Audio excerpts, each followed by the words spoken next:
Bona vesprada a tots. Des de jazzfmradio.net anem a entrevistar a Anna, pintora així del mural de les escoles, en obert al 90.1 per a Eslida. Bona vesprada, Anna. Bona vesprada, moltes gràcies per comptar amb mi. Pues, com no, estàs fent una cosa per al poble i tenim curiositat de saber què és el que estàs fent. Pues estic molt contenta d'estar així. Estic fent un mural, és un mural feminista que ha proposat l'Ajuntament i em van cridar a mi perquè treballo molt sobre aquests temes i he fet un mural en el que parle molt de les dones que han escrit sobre feminisme, on cite diversos noms de diverses dones escriptores i parle un poquet també de la importància de llegir i de conèixer la teoria. Per tant, he també dibuixat una sèrie de xiquets i xiquetes que estan llegint. Estem veient els bossetos, no sé si en valencià es dirà igual. Esbós, es diu. Esbós, veus? Esbós. Ja sé algo més antes de llegir també. Bueno, pues estem així. I d'on vens, Anna? Doncs vinc de l'Alcora. Perdona, qui eres, on naixeres, com és tota la història que me pugues contar, que no siga indiscreta per tu? La biografia. Més o menys. Soc Anna, em trobeu a les redes socials com a Anna Beltrán Porcar, amb el meu nom complet, i soc de l'Alcora. I ara mateix visc des de fa uns anys en el Mas de Flors, en Sant Joan de Moró, i estic molt contenta allí. Sempre m'ha agradat molt pintar, sempre m'he dedicat un poquet a la pintura i vaig estudiar Belles Arts ja perquè tenia clar que era el que volia fer. I ara m'estic dedicant molt a l'art contemporani i faig pintura, faig performance, faig diferents tipus d'activitats, instal·lacions i parlo molt sobre el tema de la dona. I què més? I què més? Doncs... Conta. Doncs em dedique, en la part pictòrica, sobretot, treballo molt la pintura a l'oli i aquests temes que tracte sobre la dona els tracte des de diferents punts de vista. Crec que m'ha interessat aquest tema, sobretot perquè és un poc reflectir la pròpia identitat i sempre parlo un poc des dels meus coneixements, però també investigue molt. I el tema de l'oli el tracte de més per a que com no ens podem veure que puguen imaginar-se'l un poquet, el tracte sempre d'una manera figurativa, és a dir, que representa la realitat, però no ho faig d'una manera realista. És a dir, que sí que representa la realitat i és molt comprensible quan hi ha un retrat, per exemple, però sempre intente parlar molt des de la simbologia i gastem molts símbols i molta metàfora dins de la meva obra per a que la gent pugui abstraure's i imaginar un poquet més enllà. I que pense ella i traga les seues conclusions. Exacte, això és el que més m'agrada quan faig diferents obres. Moltes voltes la gent s'apropa i pregunta què és el que significa. De fet, en este mural m'ho ha preguntat molta gent, no? Què són aquestes lletres? Aleshores, la meva primera reacció és que aquesta gent ha de llegir-lo i ha de imaginar, perquè moltes voltes tenim por d'apropar-nos a una obra d'art i equivocar-nos, però no pots equivocar-te. Simplement pots entendre el que a tu et fa sentir. Aleshores, respecte a aquest mural en concret, per exemple, els diria que vingueren, s'aproparen, intentaren llegir els noms, que estan escrits d'una manera un poc pictòrica i és un poc complexa perquè hi ha una amalgama de lletres i és un poc difícil de llegir, però els diria que s'aproparen, que intentaren llegir-lo i que tragueren les seues pròpies conclusions.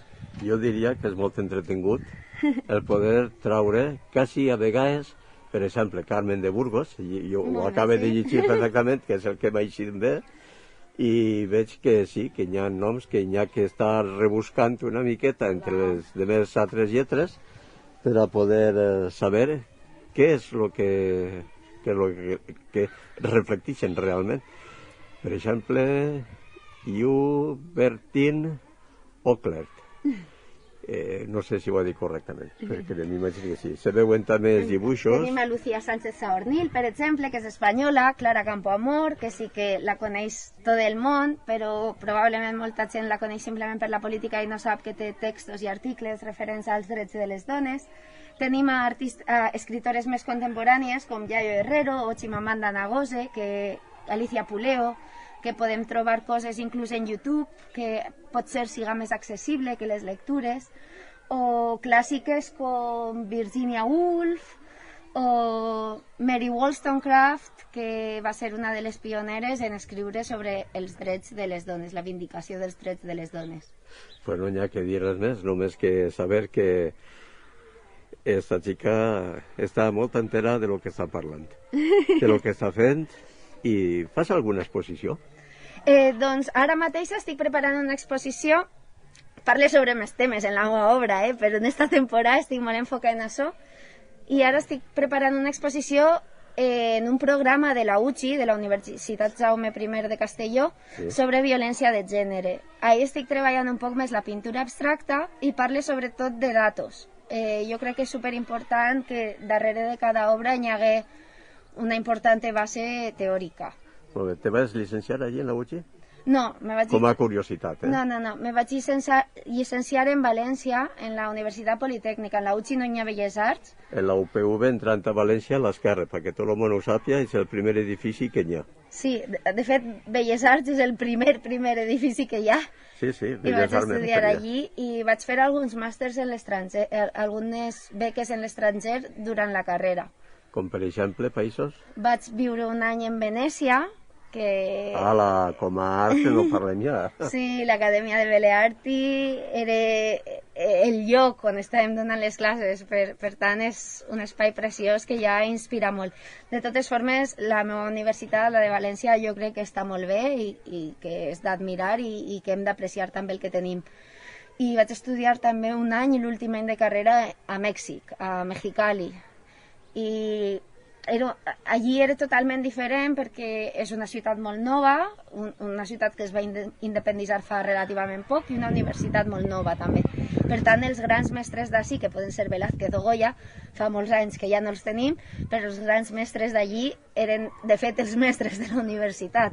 I pots veure una altra forma d'entendre l'art o d'entendre les disciplines artístiques. Sí, les diferents maneres i facetes que poden tindre cada pintor. També, o artista en general. També, com des d'ací tenim una arrel i una genealogia artística diferent a la que tenen allí, i allí partixen d'uns conceptes diferents a l'hora de crear. Has tocat un poc tots els palos, se pot dir?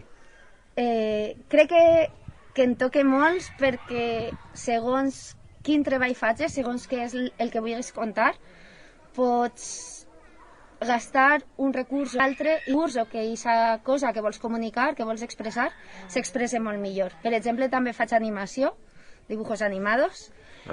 Per ordenador o... Sobretot a dibuix a mà. A mi m'agrada molt treballar a mà, sí que he estudiat un poquet com treballar el 3D, però això és molta feina per a fer una persona soles. La continuïtat de Walt Disney? No, la continuïtat de Walt Disney no, perquè són estudis molt grans, per exemple, treballen molt la narrativa i jo treballo un poquet més des de la metàfora, com he dit abans. De fet, també es reflexa molt que hi ha moltes dones fent animació i moltes d'elles es dediquen més al curtmetratge que als llargmetratges. Ara sí que estem començant un poquet a treballar llargmetratges i sèries, però sí que es dona el fet de que hi ha moltes més dones artistes creant curtmetratges. I l'últim que he fet d'animació que podeu veure, per exemple en YouTube, és un videoclip del grup Pleasant Dreams, que és un grup de xilxes, i el videoclip és de la cançó Veus del vent. Aleshores, si busqueu Veus del vent, Pleasant Dreams en YouTube, podeu trobar el videoclip que hem fet. En això ja t'he dit que s'ocuparà el meu company Gerard, que és l'especialista en música. I des d'ací ja l'emplace perquè no tardi res en posar-ho en mans de tot el món, a l'abast de tot el món. Sí, perquè a més és un grup molt guai, que és d'ací de la Terreta, fan música superbonica en valencià i segur que els agrada molt a tots. I estic segur que ell també el coneix i quan ensenya això ja no tarda res en posar-ho en la red. A les reds. Moltes gràcies per compartir-lo. Bueno, ja ves, tens alguna més que dir-nos? que espere que pugueu apropar-vos així al mural, perquè a més no està tan sols el meu, de moment està un altre que va fer Sara Bellés i el meu, i que us agrade molt, que reflexioneu una miqueta i que els disfruteu també. Desde luego no hi ha desperdici. Així se pot passar-ho 4, 5 hores i tot el matí o tota la vesprà i no acabaria, perquè per anar adivinant, per anar veient, per anar traguent les figures que hi ha allí, un xiquet en un nen als seus peus, una dona llegint, un altre xiquet o una xiqueta, són xiquets i xiquetes, no són ja ni majors, són menors. Però també està, veig jo, a Yayo Herrero. Què vostès que dir, per exemple, de Yayo Herrero? Yayo Herrero és una dona que recomanem moltíssim, que és una teòrica del ecofeminisme, que parla superbé i és superinteressant veure les seves conferències, perquè explica amb una claritat i una senzillesa que pot apropar-nos a tots a aquestes teories i a aquests conceptes i a entendre una miqueta millor tota la necessitat que hi ha de prendre consciència per l'ecologia. Molt bé. Bueno, pues hem sentit a Anna. La trobareu a les redes, què mos dirà ella? A les redes estic en Instagram, en Facebook, en YouTube i em podeu trobar per el meu nom complet, Anna Beltrán Porcar. Molt bé, pues moltes gràcies per el teu temps. Ja t'ha molestat prou així, perquè a fi al cap estàs fent una feina encomanar, diguem. I veig una altra cosa més, Ximán, te pilla. És l'últim nom i està incomplet perquè volia deixar clar que queden moltíssims noms per incloure en aquesta paret, perquè és molt més gran la part teòrica que tenim que el mur que tenim per pintar-la, per pintar els noms que hi ha. Es refereix a Chimamanda Ngozi, que també és una escriptora contemporània meravellosa i de la que també encontrem moltes conferències interessants en YouTube. Pues ja ho sabeu, ja ho he sentit. Ara sí que acabem. Ha estat... M'està fent senyals. Vol dir alguna cosa més? Parla. Vull dir alguna cosa més. Parla. Vull agrair molt a tota la gent que passa per ací, perquè tots presten molta atenció, tots s'interessen molt i pregunten, i sobretot a l'Ajuntament d'Eslida i a Cultura i a Igualtat, perquè s'han portat molt bé, tant agrair l'interès en la meva obra com tant els dies que he estat ací, que s'han portat de més. I res més.